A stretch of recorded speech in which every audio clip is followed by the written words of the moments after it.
Welcome to Codex History of Video Games. I'm Mike Coletta. And I'm Tyler Osby. And today we have a very special guest, author of the book Secrets of Video Game Consoles and a YouTube creator on White Pointer Gamer. Please help us welcome Michael Hart. Hi, how's it going? Good. I'm excited to have you here. Yeah, we're super I'm excited to be here. Yeah. You just wrote a book, Secrets of Video Game Consoles. And right. we just kind of want to talk about it today. Very casual conversation. Gaming history tangents are going to happen. And I'm really excited. So we should just kind of get into it. And before I ask you a bunch of questions, maybe we should just really quick, could you just do a quick pitch of the book? Like what you wanted with the book and why you made the book? Yeah. I've been playing games for a long time. I'm in my early 40s now, and I started playing games in the early 80s. And I really love video game history and video game facts, but a lot of stuff I found out there, like they were really just quick one or two fire sentences. You know, such and such happened, and that was it. Move on to the next fact. But I want to know more details than that, and So I took it upon myself to fix that problem because there wasn't really anything out there that was doing it. So I went ahead and did a test run of a couple of the ideas I had for the book. Got some positive feedback, and so I went ahead and turned it into a full book. So I go into all these video game console facts, most of which, like, I tried to focus on stuff that might not be as widely known as some other stuff. And I researched it in great detail and dived into the facts behind the facts, as it were. Nice. Yeah, actually, we've had your book. We've read it a bit. We were jumping through it and stuff. And I wanted to know, like, because you talk about how there wasn't enough detail for you. Was there like a particular moment where you were researching a console and you're like, there's nothing here that like flipped the switch in your head? It wasn't when I was researching a specific console just as much as the idea itself. Like, even for the well-known consoles out there, you know, I would just find just quick fire stuff that didn't really elaborate on anything. So that's why I, decided to go ahead and, do it myself. I love that attitude, though. The do-it-yourself attitude. That's great. It's a very punk rock of you. It is very punk rock of you. And you play drums. So this all is coming together. I love my rock music. So, yeah. Also, we should mention you are in the future right now. You are coming to us from Australia. Yes, Sydney, Australia. Yeah, nice. I'm about a day ahead of you. Yeah, this is important for the listener to know. That's the technological reach of this podcast. Okay. So in the book, you make a point to note all the consoles you don't cover up front. How hard was it to narrow down the list? Like, you had to pick, right? Was it pretty difficult to just pick these specific consoles? Yeah, it was to a degree because obviously, like, I didn't want the book to be too long, right? So I did need to make some cuts, and so I tried to focus on the consoles that most people would know and like the most popular ones. That's not to say that there isn't some lesser known consoles covered in the book, because there are, but like I tried to keep the list manageable by not going through too many of the more obscure ones. So that's how I managed to cut it down. But yeah, there were some things that I would have loved to have put in there, but like, I really didn't want to make the book too long. So to keep it manageable, I chose the consoles that I did. Do you have one that got away? The one that got away. I'm trying to remember the ones I didn't put in the book now. The one that got away, maybe the 3DO. Like, I don't cover that in the book, but like, that was like one of the earliest consoles to use a CD-based format. Yeah, that one's right on the edge of being like, it's like it has a place in video game history, but I don't personally know anybody that ever had a 3DO, and so I've only ever seen it like just online, like people talk about it, you know? Yeah. So it didn't sell particularly well. That they had a kind of odd business model for it as well. So yeah, I mean, so that might have been one that I might have tried to squeeze in there if I had another chance, but said that might have been interesting to cover. But other than that, like, I'm not too upset about leaving stuff out, like the Epoch Cassette Vision or the FM Towns Marty or anything like that. So So there's there's a lot of consoles in this book, and you go into depth on every single one of the consoles that you cover in there. Did you were you able to personally play every single console? I imagine all these old ones are like just so hard to get a hold of, you know? Yeah, unfortunately, I haven't played all of them, particularly the older ones. I mean, I have played a few of the older ones because I'm old enough to have actually played them while they were on the market. But like some of them never released in Australia, for example, so I never had a chance to play them. And others were just so obscure that, I didn't know anyone that had them, didn't know one myself. So yeah, I haven't played particularly like a few of those older ones. And while I was researching them, like I really wish I did have a chance to, because that would have been really interesting, I think. So, but I have played like a fair few of them.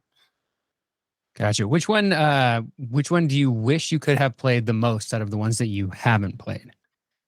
Because for me, it's the Fairchild Channel F because of how important it is for like the first like cartridge based console, right? Like that's the one that I wish that I had experience with, just because of how important it is to history. Yeah, definitely that. I would have also really liked to take a look at the Bally Astrocade as well. Mm-hmm. That would have been an interesting one, since like that's recognized as the first console to have a like 4-player compatible, like actually plug four controllers in and play 4-player. So that would have been an interesting one to be able to play as well. I just want to let you know, you just took my fact that blew me away, because that was the fact.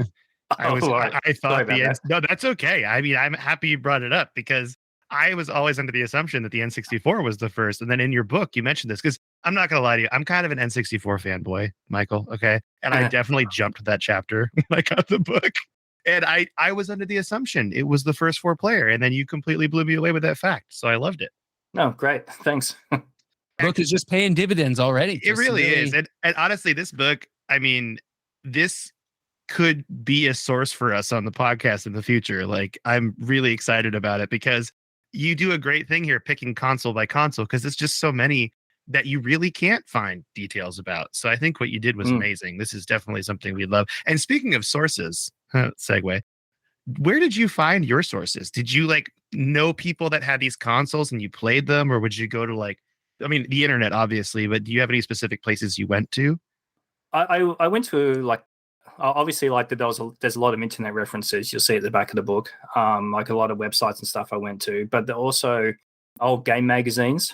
Like I needed to find some really old gaming magazines which had some of the more obscure stuff in it to find, and also some various gaming books, like other books as well, that I got the facts from.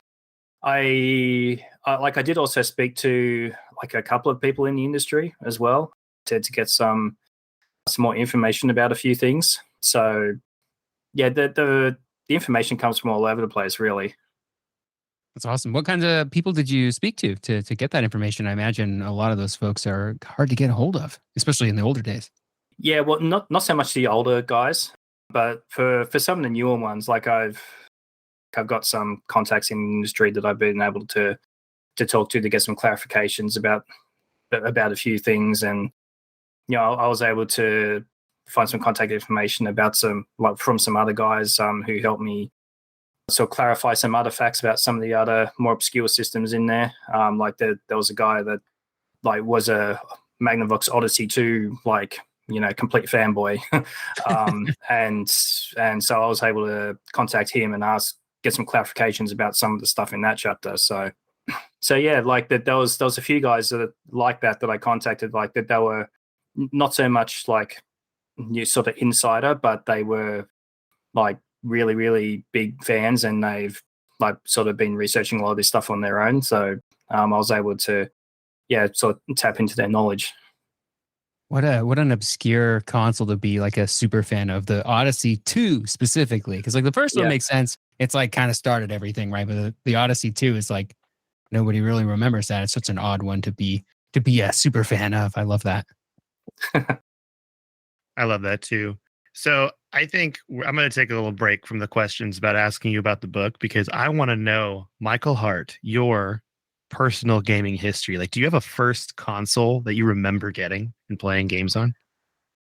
Yes, absolutely. The first console I owned was the original Intellivision. Yeah, and specifically the first games I remember playing on that were Qbert and the original Donkey Kong. But that that Intellivision port of Donkey Kong, I don't know if you've ever seen it, but it was terrible.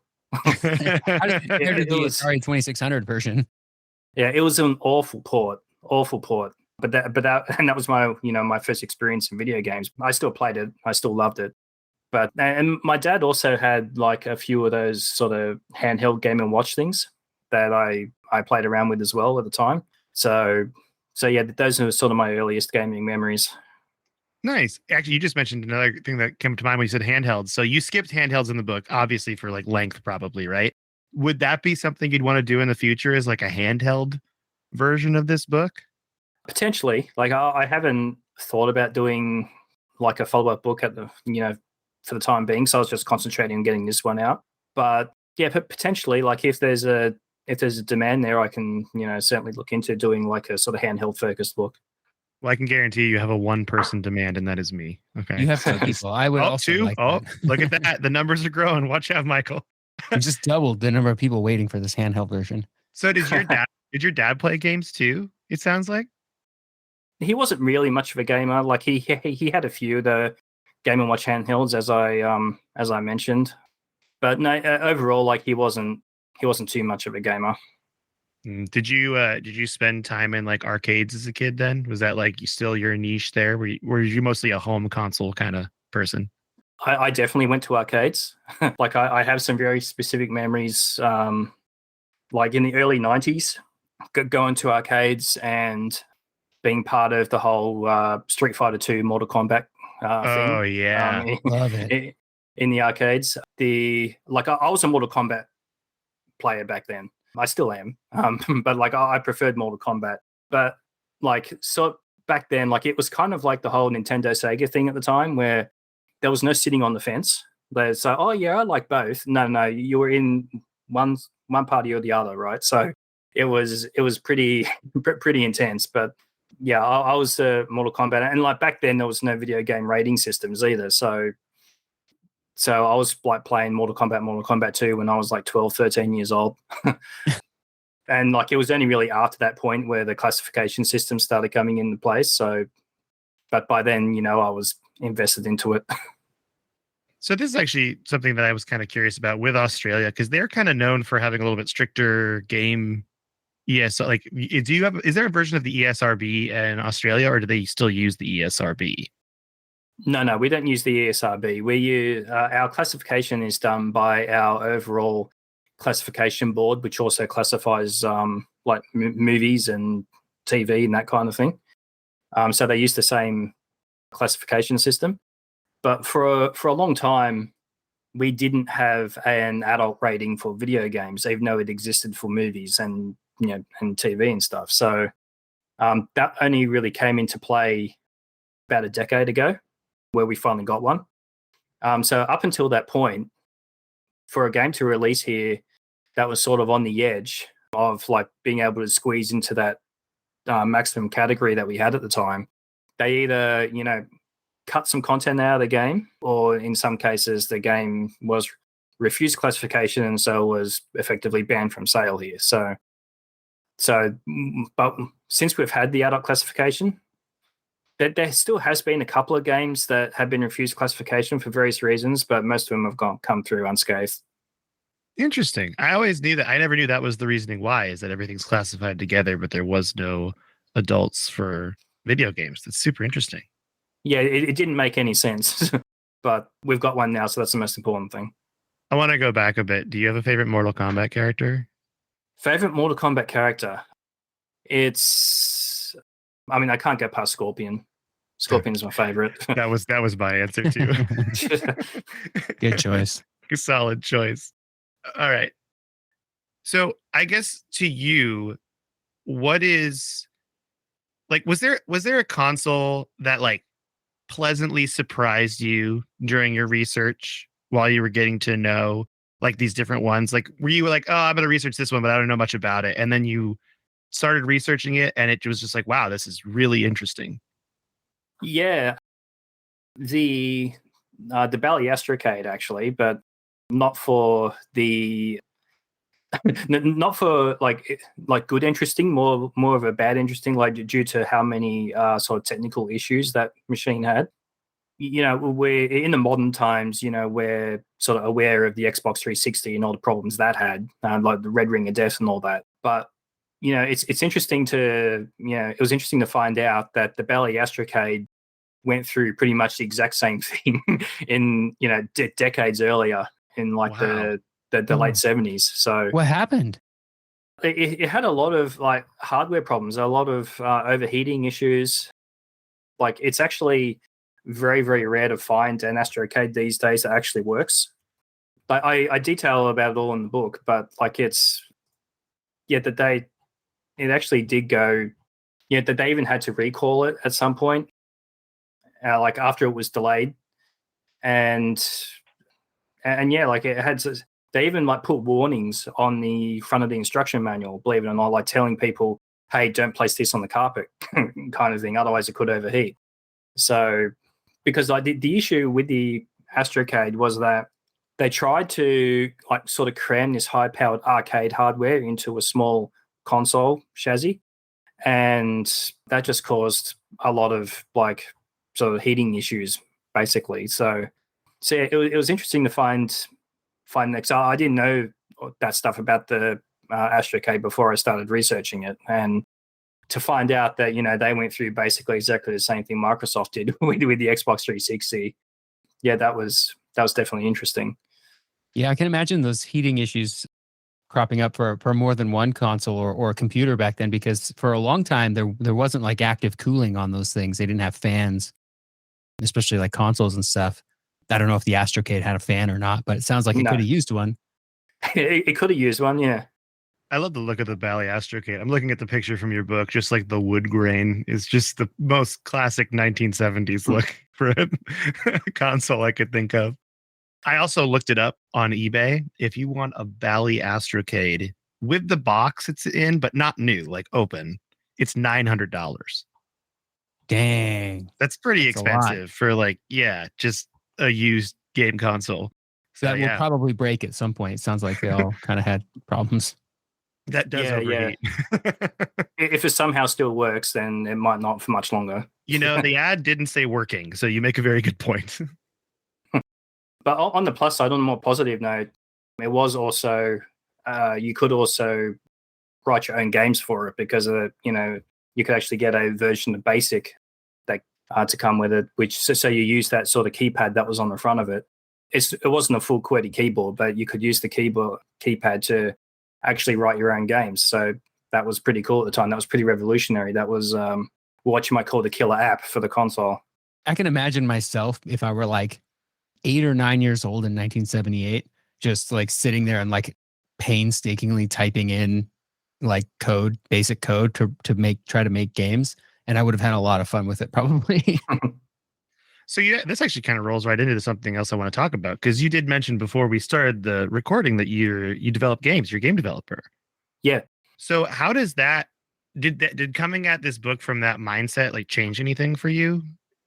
It did, in a way, because like I was able to sort of understand what was like, but better understand what was going on behind the hood. Like if you under the hood, I should say. Like, so if you once you start diving into the technical details of a console, like you can sort of better understand it that way, like what was going on. And so that then allowed me to. So when I wrote the book, I tried to keep the technical details to a minimum, and to sort of explain it in plain English as best I could. And I think that experience, on the other side, allowed me to do that.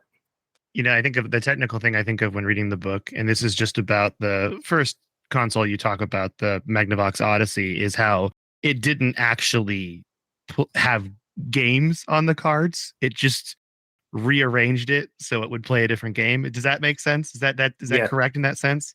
Because the way you described that to me, I was like, yeah, that makes way more sense. But it's just wild to think they sold this stuff that wasn't actually a game. You're just reconfiguring the board to play a different thing. Yeah. The original Odyssey, like if you think about it, sort of barely qualifies as a console in a lot of ways. Yeah, the game cards did not have any game code on them at all.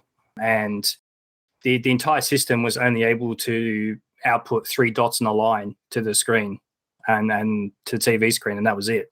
And so all the game cards did when you put them in was sort of rearrange the circuit in a way to display those 3 dots on the line slightly differently. Wow. Yeah. It's wild to think about that they just sold that. Like, yeah, it's definitely a computer. It's fine. I love that like it doesn't even keep score. Like the early ones, they don't even keep score. It's like you just have to do that on your own. You get 2 dots on a line, and like what you choose to do with that is sort of up to you. I wonder if there are people that came up with their own sort of games to play with it, because it didn't seem to have there's no logic in there. So there's no like rules really being followed. I bet people like made up their own games too. Yeah, quite possibly. I also found it interesting that that they included these overlays that you stuck onto the TV screen to give so you could see sort of graphics in inverted commas. So yeah, that was interesting as well. That would never work today because TVs are different sizes now. But like back in the day, like there were not that many different TV sizes. Like if you had a TV, it kind of came in one size, right? Yeah, pretty much. I mean, there were different sizes, but yeah, it was obviously sort of designed for a specific kind of TV. Yeah. Yeah. So, through your game development career, what games did you work on, or did you work on hardware, or can you elaborate more on that? Yeah, more on games. So, I guess the biggest game I've worked on is LA Noire. If you've heard of that one, I have. We've both heard of it. Yeah, yeah. Okay, yeah. So I spent I spent like over 5 years on that game actually. So it was a long project. So that's the biggest one I worked on. I've also worked on some sort of online games like World of Tanks, if you've heard of that. I've done some work on that. Mm-hmm, mm-hmm. Worked on a bunch of mobile games and stuff as well. A few cancelled games. I've got a video on my YouTube channel actually of I play through one of the levels of a cancelled Stargate SG-1 game that I was working on back in the mid-2000s.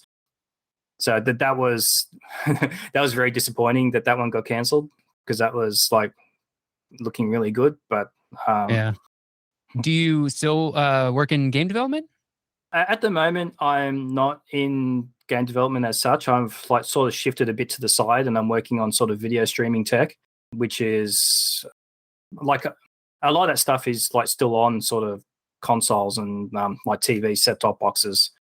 So it's still kind of similar technology. It's just not actively in games at the moment. Gotcha. That's still pretty cool though. Yeah, I mean, honestly, we've talked about LA Noire on the podcast. We've mentioned it before, and I'm sure it would be interesting to do an episode on it. So we'd love to have you back on to talk about that if we ever cover it, if you're interested. Yeah, definitely. And that, as I understand it, that game has kind of a wild development history too, a little bit. Yeah, I can't say too much about that, but Gotcha. Yeah, but you can cover the facts, that the public knowledge of it. We could go over it with you. That'd be fun. Yeah. So, do you? And Tyler, this is actually your question. So if you want to ask the question, I'm totally fine with it. It's your last 3 questions here. I don't want to step on your toes. These are great ones. Do you want to? No, you can go. Okay. Well, what is your most important console to gaming? Like, in your opinion, what is the most important console to gaming? This is a contentious question, I think, because I mean, if I asked you guys what your answer to that would be, you'd probably say the original Nintendo Entertainment System, right? Because it's pretty high on the list. Because you had the great video game collapse of 1983, and the entire industry was looking in the shambles, and then Nintendo came in with the NES and saved the day, as it were. But that sort of industry collapse was only really restricted to North America. So if you ask that question to, say, like Europeans or Australians or something, they'll acknowledge the NES as a very important console, but maybe not the most important. But it would definitely be up there. I would say. But if you ask me, it's probably the Fairchild Channel F, because that was the first console that actually was a real console. They actually had programmable ROMs in the cartridges, and it was the first for quite a few things actually, like with unique controllers, and they were the ones that engineered the sort of cartridge idea itself. And yeah, so I reckon, like, even though it didn't it wasn't particularly successful. It didn't sell particularly well, especially once the Atari VCS, later the Atari 2600, came out. I think the Channel F would probably, I don't think we'd be where we are today without the Channel F. All the more reason for all of us to get Channel Fs, I think. Yeah, I'm about to hit up eBay right now and see what we're see what I can talking get up for. the Channel F a lot. So this actually came up, I think, on a recent episode. We were talking about how, well, as you said, in the United States, it was all about Nintendo, right, in the early 90s. But across the Atlantic Ocean in the UK and in Europe, it was PC gaming was kind of kicking off there, right? In Australia, what was the atmosphere like, you think, in the 90s for that? Did you get like Nintendo Mania like America did, or was it something else kind of going on there? Sega and Nintendo were pretty much neck and neck here most of the time, I think. I think more people owned the Mega Drive or the Genesis, as you would know it, but it was pretty close. There were people with various computing systems like Commodore Amigas and that kind of thing, but as far as the gaming space, the console gaming space it was like sort of Sega versus Nintendo, and it was pretty close. Oh, interesting. It was probably closer there than here in that sense. Did you guys have a lot of experience with the Master System? Like, because I know so Sega versus Nintendo during the early 90s, like the Super Nintendo versus the Genesis or the Mega Drive was like really, really big in America, but the Master System was basically non-existent for us. And I know it was more popular elsewhere. Was it more popular in Australia? Yeah, it was. And it was more popular in the UK as well, as I understand. But yeah, I mean, I never owned a Master System, but I personally knew more people that own Master Systems than NESs. So it was reasonably popular here. Yeah. Wow, that's really interesting, because I think you could ask in North America, you could just ask any random person on the street. You could say, "What was the first Sega console?" And I bet you, this is my guess, I bet you 8 times out of 10 they will tell you the Genesis, which is not true. And the Master System was sold here, but it's just so crazy how non-existent it was here, but was so much more popular elsewhere. I always find that very interesting. We just got to get a camera and then get a clickbait title, and we can make our first viral video with this. I think, Tyler, you and I. Yeah, we're posting this to our TikTok. That's right. Yeah, well, we even had Sega's first console, the SG-1000. That was actually sold here for some time. I never saw one, but yeah, I was surprised to find that out. That I don't cover the SG-1000 in the book, but yeah, I was surprised to find that out, that it was actually sold here for a time. I thought it was Japanese exclusive, but no, it wasn't. It was actually sold in some international markets. So there you go. Wow. Nice. Yeah. Do you have, so we just asked you about the most important console to gaming. What is the most important console to you personally? My number one favorite console is the Super Nintendo. Great choice. Yeah, I don't have to think about that twice. Like there's just so many good games on it. So many of my favorite games are on that. It was, it was a big revolutionary system. Well, it wasn't the first to do a lot of things, but it did them really, really well. And yeah, I mean, it might have had an underpowered CPU compared to the competition, but like the way they utilized the hardware in that thing was like unbelievable. Like you look at how some of the games work, like you dive into how some of the games work, like knowing the technical limitations of the hardware, and you start thinking, how the hell did they do that? It's such an amazing system, so many amazing games, and yeah, that would be my number one. What are your favorite games? Like if you had to pick one or pick a top 5 in no particular order, Super Nintendo games. Oh, geez. I think Donkey Kong Country 2 would be my number one. Oh, yeah. Great choice. But there's so many other good games on that system. Like I couldn't really like order them. Super Metroid, definitely up there. Super Punch-Out, I've always loved that game. Oh, that's an interesting choice. Yeah, Super Castlevania 4. The first cartridge I had for the Super Nintendo actually was a Super Mario All-Stars cartridge, which had the remastered Super Mario Brothers 1, 2, 3 and all those levels on it. So I loved that growing up. Yeah, so I have a soft spot for that one. Axlay is awesome. The shoot 'em up. Okay, I'm not familiar with that one.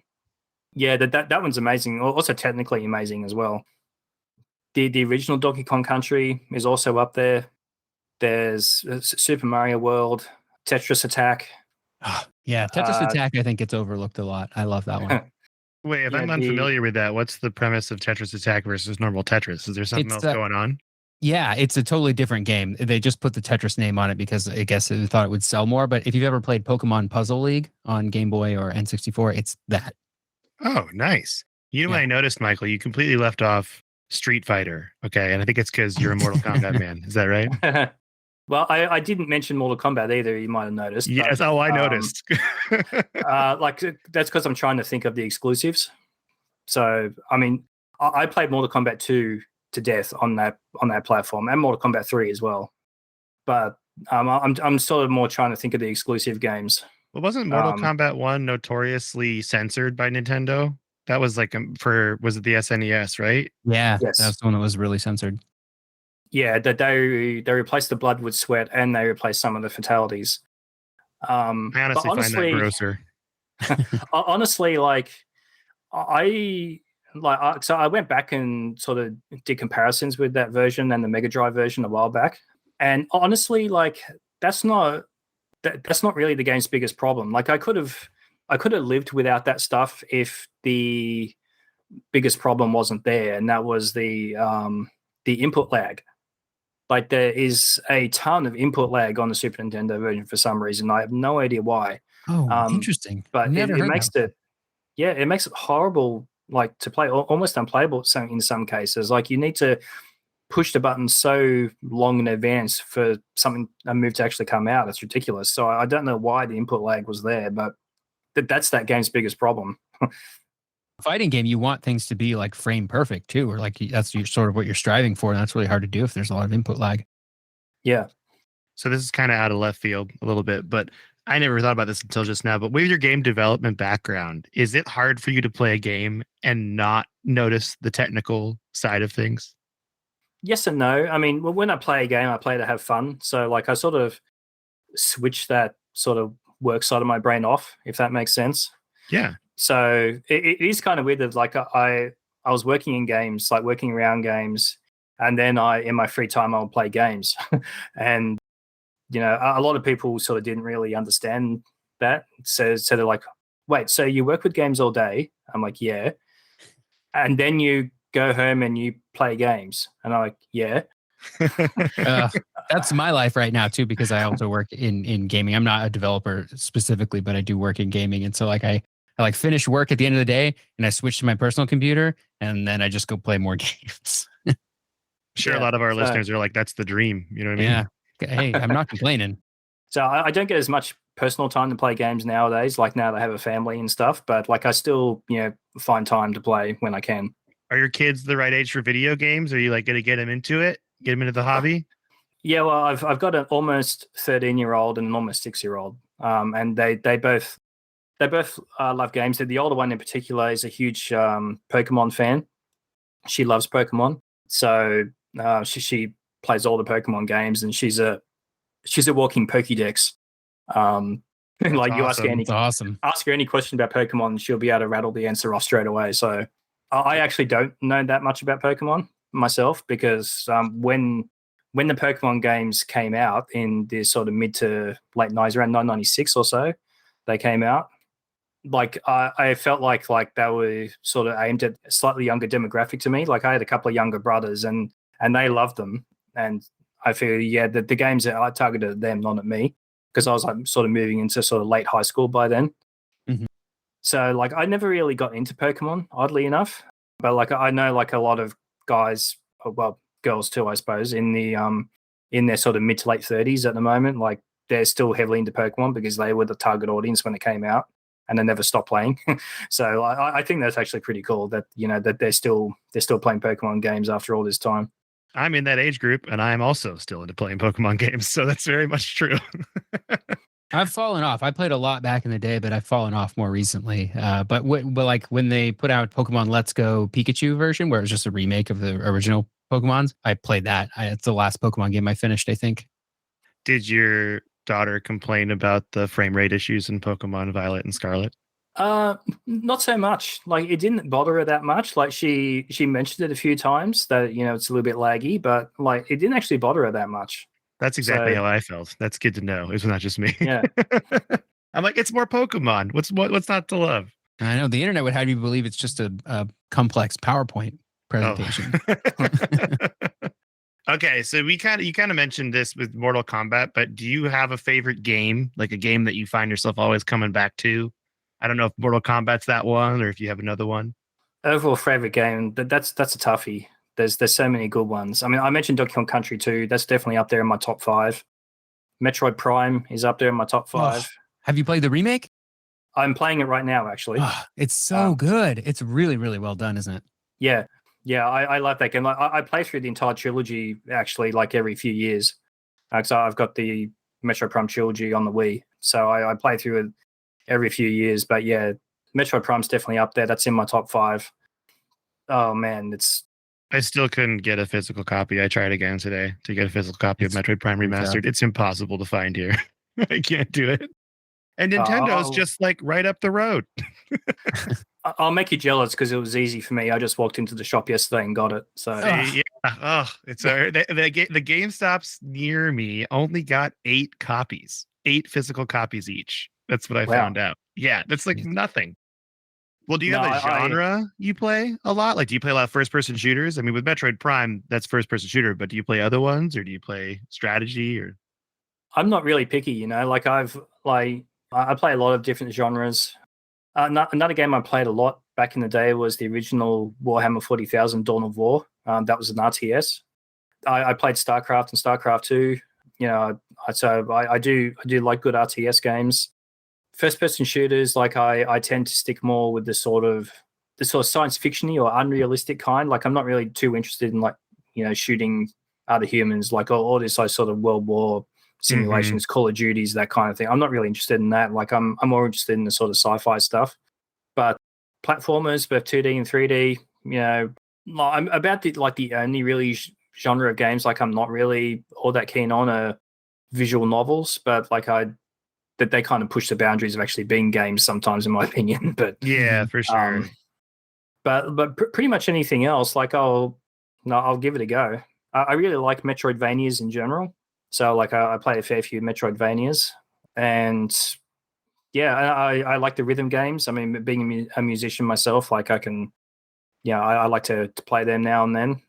Did you play Rock Band when in its heyday? Yeah, Rock Band and Guitar Hero. Yeah, as a drummer, the implementation of the drums in Rock Band kind of annoyed me, though. I will admit, but really, I think it made me a better drummer because that was like a few years after I'd started drumming is when Rock Band came out, and I think I got a lot better because of Rock Band.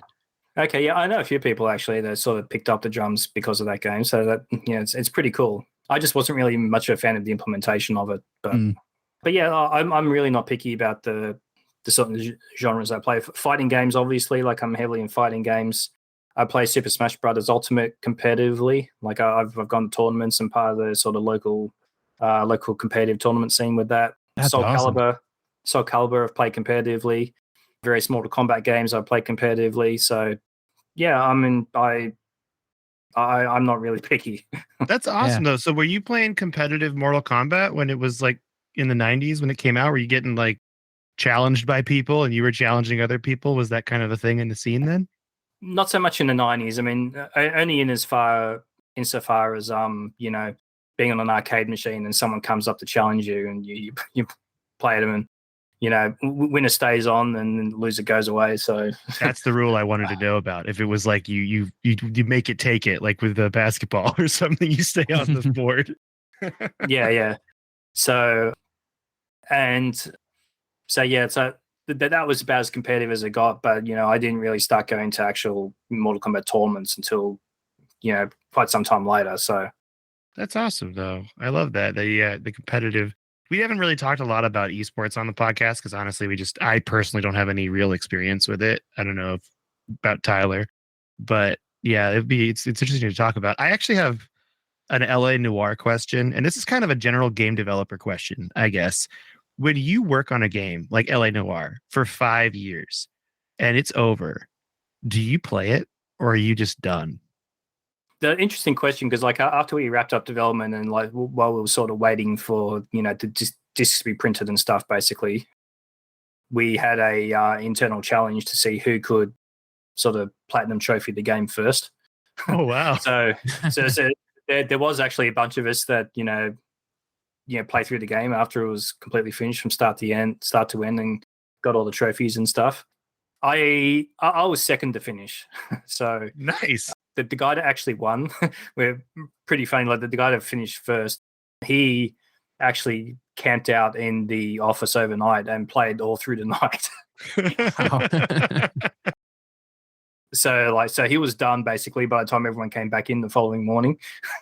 Wow. So you weren't too sick of it by the end to not do that at least.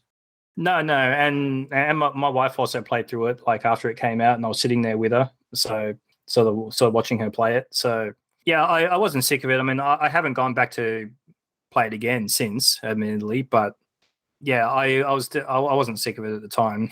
That's good to know. I just didn't know if like you put your heart and soul into something for like 5 years, and then you're done with it. You're kind of like, I need to just walk away. I was just curious. So that's I love that you guys had a tournament though, or like not a tournament, but I guess a challenge put up on you by everyone else. Yeah. Are you a collector? Like, do you collect games? Like, do you have all your Super Nintendo stuff still? Do you hold it all? I wish I did, but no. While I was sort of younger, in order to afford the new consoles, I would usually sell my old ones. So unfortunately, I don't have a lot of that older stuff, but the Super Nintendo specifically, my brother actually still has that. And he's got all the games that we had. I mean, he's actually been collecting, like expanding his collection of Super Nintendo games over the years. So yeah, he's actually still got it without the original controllers and stuff that we had, complete with like a bite mark in one of them because one of my brothers got like really upset about a game at one point, so he bit the controller for some stupid reason. He didn't damage any of the buttons, thankfully, but like there's actually like embedded teeth marks in the controller. Wow, we've all been there. Yeah, it's better than throwing your Wii remote through the television, I think. Yeah, the stupid things teenage boys do sometimes, I guess. But did you encounter a lot of, because I mean this kind of brings up having a book like this about game preservation, right? Did you work with anyone like that does game preservation stuff when writing the book to like find more material? And I see all the magazine ads too. Like, were those just found online, or did you have a source for that kind of thing? Some of them, and some of them they provided me. Like I've sort of listed some acknowledgements at the start of the book. Some guys that I contacted that gave me some information, also sent me some stuff to use in the book. Like Scott Stilfen from the Atari Compendium, he sent me some stuff. William Hunter from the Dot Eaters, he sent me some stuff. So, and the Odyssey 2 guy, Renee Van Den Enden, I hope I pronounced that right. But yeah, so he sent me some stuff too in regards to Odyssey 2. So yeah, there were some guys that helped me in that regard. It's great to hear. Yeah, my new mission on this podcast is to make Renee famous for his Odyssey 2 fandom. That's the goal. That's our new goal. Before we go, we always talk about what you've been playing this week. So what are you playing right now? Well, I answered this earlier. I'm actually playing the Metroid Prime Remaster right now. Yeah. But prior to that, I just finished playing a game, like a Metroidvania called Fist Forged in Shadow Torch. It's a new, like reasonably new one, so I just finished playing through that. And like I've been going back to play like some older games recently as well. I recently finished Journey to the Savage Planet. That's not an older game, it's a new one, but like that was pretty cool. If you like Metroid Prime, you should definitely check that one out. I played that at PAX a while, like 3 or 4 years ago. Or not actually longer than that now, I guess. Time flies by. But yeah, I really liked the demo of that game I played. It's great. Yeah, it's pretty cool. If you like Metroid Prime, you'll like that, definitely.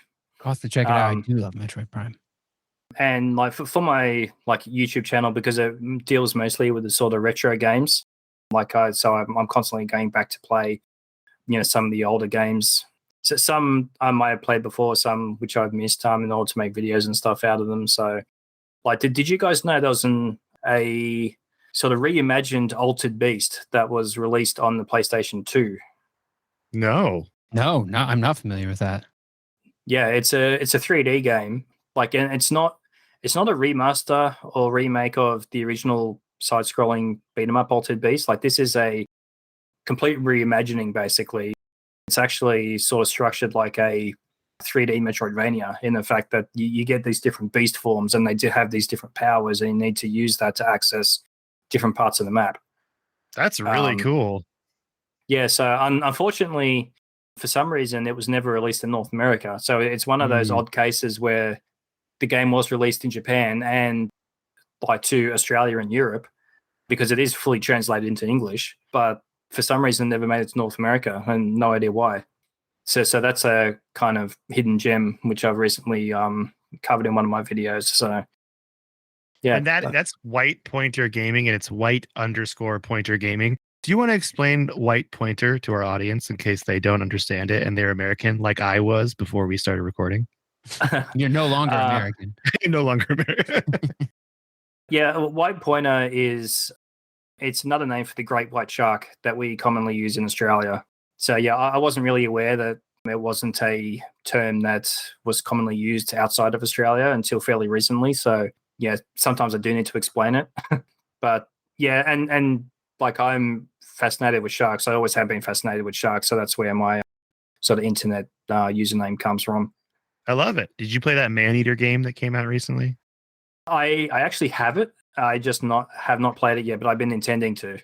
Yeah, it seems really funny to me and like goofy that you get more points for like murdering more people. So I wanted to know what it's like. But Tyler, what have you been playing this week?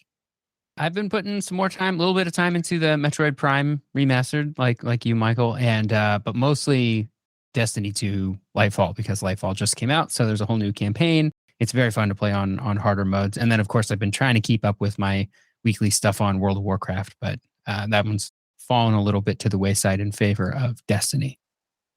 Nice. What about you, Mike? What have you been playing? Well, I was playing Destiny Lightfall like you have, because the legendary campaign is like the perfect level of difficulty for me. It's hard and I have to think, but it's not like too punishing.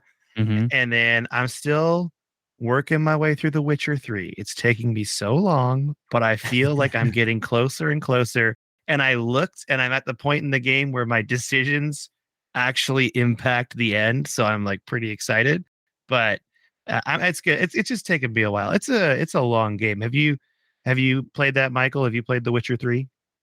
Yes, I finished it. That was quite a few years ago. Like, I played the original when it came out. So Yeah, I'm playing the HD remake. It's pretty nice. It's a beautiful game. It's just, man, it's a big game. There's so much. And I'm kind of skipping a lot of it just to try to get that story done. And I'm missing a lot. But yeah, it's been really fun.